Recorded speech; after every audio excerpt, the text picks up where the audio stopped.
27 years ago, at the height of the first Intifada in Israel, an IDF soldier named Gadi Rimon was shot outside of the town of Ramallah. The Arab gunman assumed he was dead and moved on.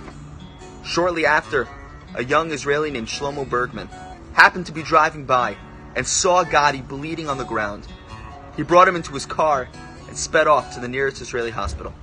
As they wheeled him into the emergency room, the chief resident, Rafi Tekef, called for units of blood, summoned the trauma and surgical staff, and oversaw the procedure needed to save Gadi's life. Shlomo, realizing there was nothing more he could do, decided to go home.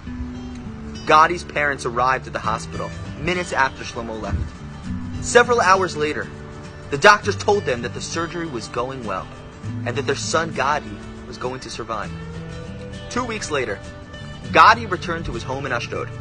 His mother, Tamar Rimon, desperately tried to find the boy who saved her son's life, but she had no way of identifying him.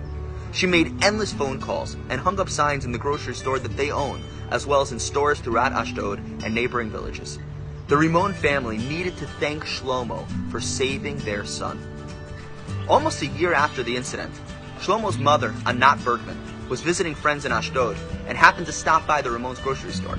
At the checkout counter, she saw one of the posters and realized that this poster was describing her son. She walked over to Mrs. Rimon, who was working at the store, and asked her who put up the sign.